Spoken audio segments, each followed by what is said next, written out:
Again, its inhabitants took to the roads to escape the pursuing fires.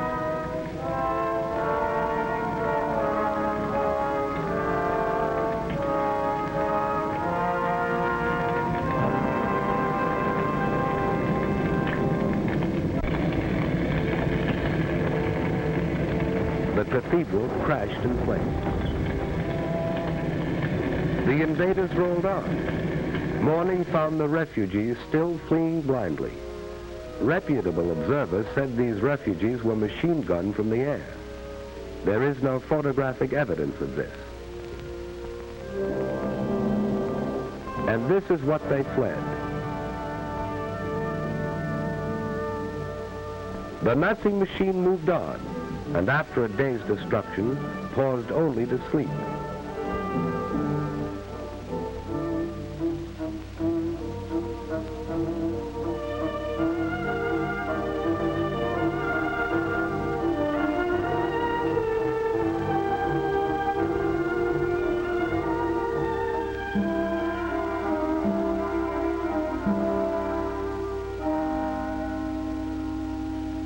This was Antwerp, where the democracies had fired oil tanks as their armies retreated.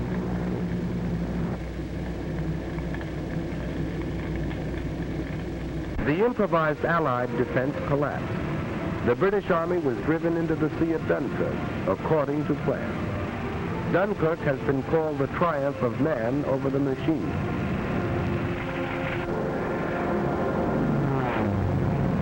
To challenge the Die Promise, Spitfires rose from British bases and fought for the domination of the air over the desolate beach, while ground forces continued a stubborn rear guard action.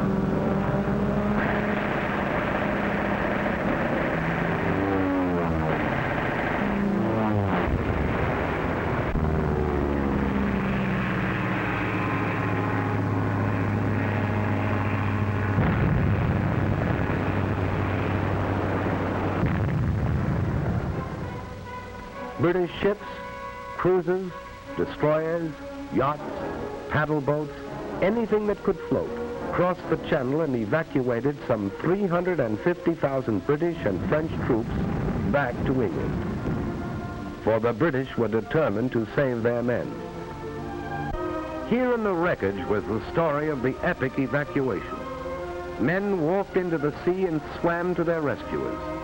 They couldn't take their weapons, trucks, tanks, or guns, but men were saved to fight again. Having slashed through Luxembourg, Belgium, and Holland, 5 German armies fanned out across France.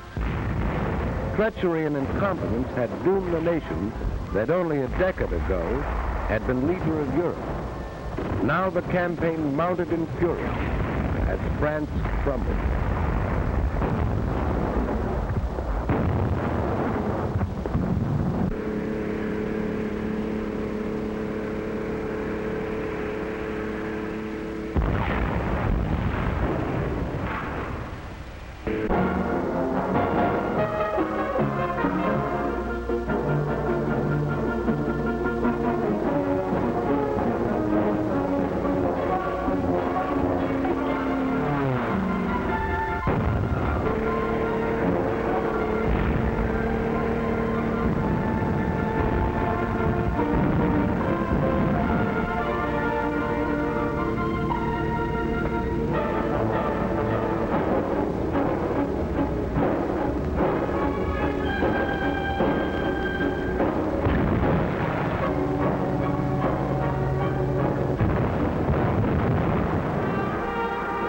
On June 10th, 4 days before France fell, Mussolini entered the war. He had waited until that moment to make his decision. And now the Nazis entered Paris. This had been the dream of the Kaiser in the last war. Hitler achieved it.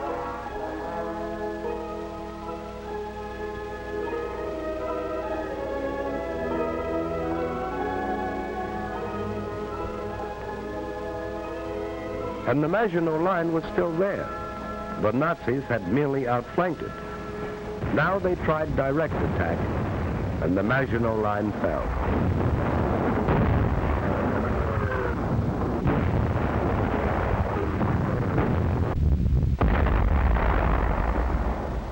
The First World War had ended officially in this railroad car, where Marshal Foch had received the delegates of the vanquished Germans. Hitler commandeered the car for what he believed was the end of the Second World War.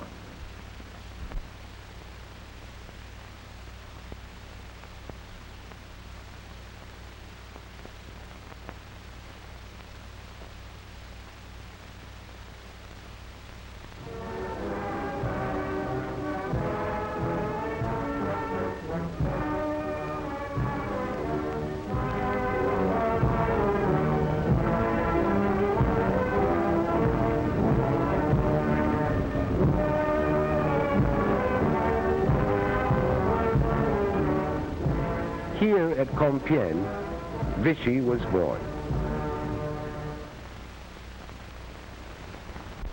Hitler was happy.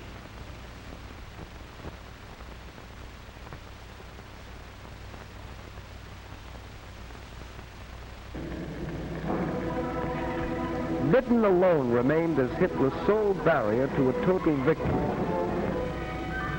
Nazi submarines, now berthed on the conquered coast, set out to starve the British people into submission. Nazi planes, now only a few minutes' flight from the English coast, set out to bomb the British people into submission. Britain hung on.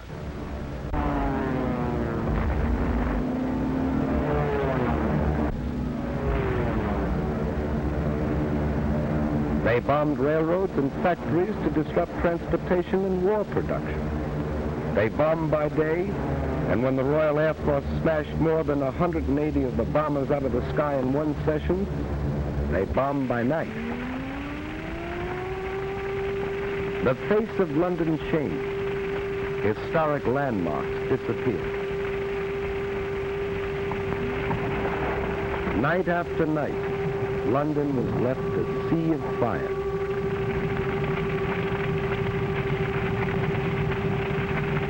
Coventry.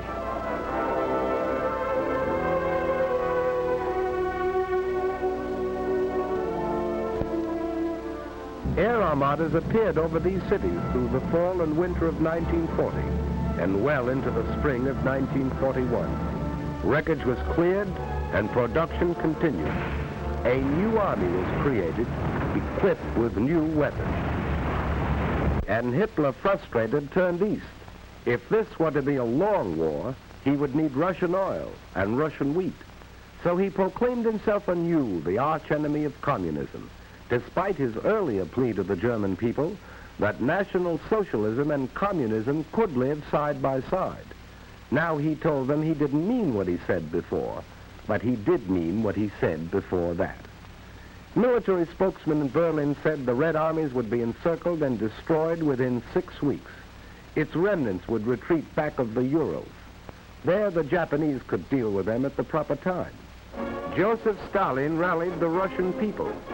Soldiers and civilians responding with a unanimity that amazed a world that had heard much and knew little of them, rose to repel and harry the invaders.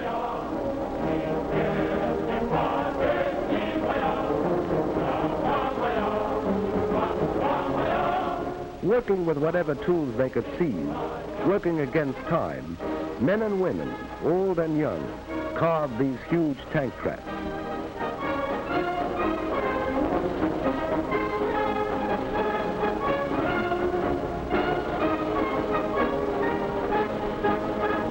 Weapons were distributed to civilian guerrillas assigned to operate back of enemy lines.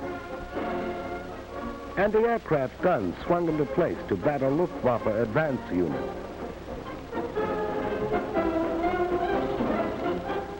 Here was the wheat that Hitler wanted, and Russian men, women, and children were determined to keep it out of his hands. They would have neither food nor shelter. Factories worked day and night, for the Russians knew this was a war of machines.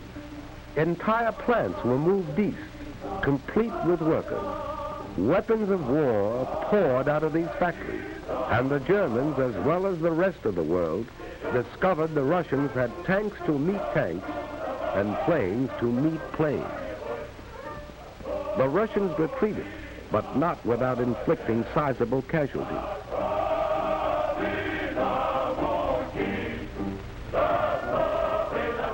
German prisoners captured seemed shocked at the ruthless opposition they encountered.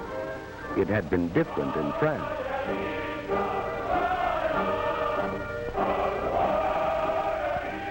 Winter found the Russian army still intact. German casualties mounted until they were counted in the millions. Hitler's armies were not smashed in the winter campaign, but the Russians gained the initiative and held it. As the snows melted, Hitler was to meet new Russian armies and new machines as summer came to the 2,000-mile front.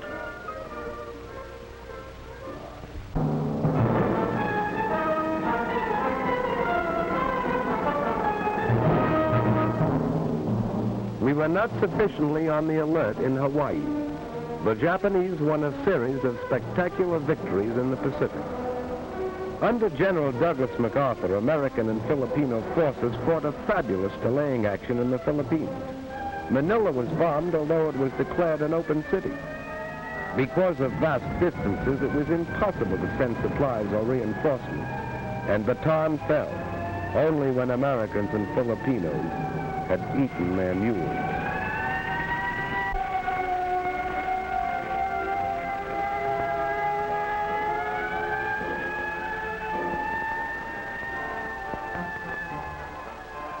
General MacArthur established his headquarters in Australia, and as Commander-in-Chief of the United Nations forces in that area, prepared for the offensive that would develop inevitably.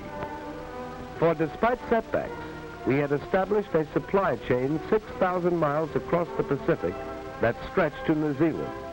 Like the other democracies, we were not prepared for total war. Fortunately, under the Lend-Lease Act of March 1941, we had set out to become the arsenal of the free and fighting nations. We were determined to supply them with our war goods, whether they could afford to pay or not. We were buying time. Time to convert the industries of peace into war. Time to make ships, merchant ships and warships. Time to make planes and more planes, bombers and fighters, faster, more powerful than any the world had ever seen. Time to make guns, and more guns, shells, and more shells, tanks, and more tanks. Time to gather the huge strength which was ours, to pour the great riches of American earth into the cauldron of war. Iron, steel, oil, coal. Time to build a navy called upon to fight in both oceans and upon all the seas, to convoy men and weapons to Australia, to Britain, to the Middle East, to Russia.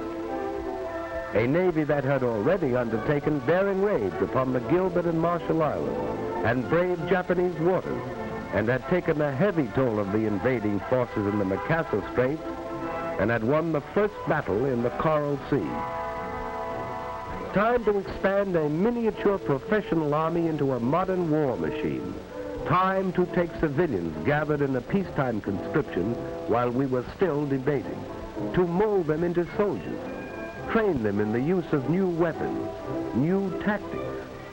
And we were buying time to weld the home front and the fighting front into one.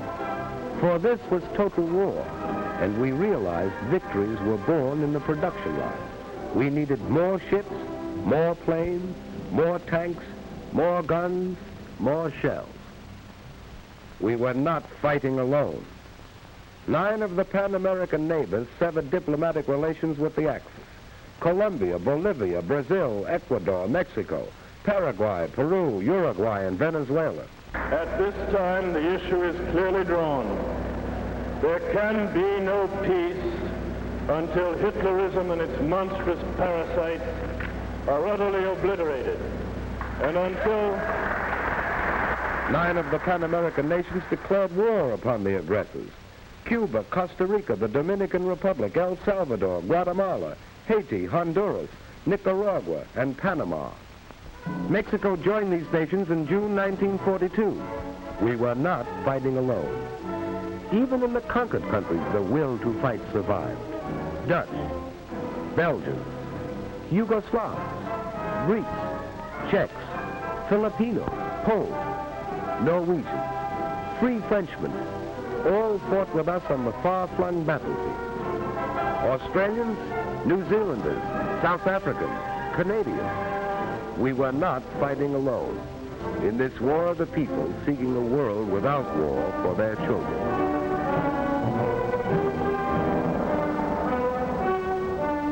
Britain, growing steadily stronger in its third year of war, sweeping the skies of conquered Europe, harassing the enemy with commando raids, sending forth huge armadas of bombers over German cities Hitler promised would never be attacked. Russia, fighting with an unparalleled tenacity, drawing upon inexhaustible reserves, asking no mercy and offering none. China, knowing the patience of an ancient civilization, surmounting handicaps that would have destroyed other nations, fighting on as it had fought alone. And the people of the United States, an angry people, whose resources and privileges were the envy of the world, offering these without stint, fighting in the factories and the foxholes, fighting in the jungles, the deserts, the frozen wastes, fighting on all the oceans, fighting for survival, fighting a war which would be hard and might be long, but which they would win.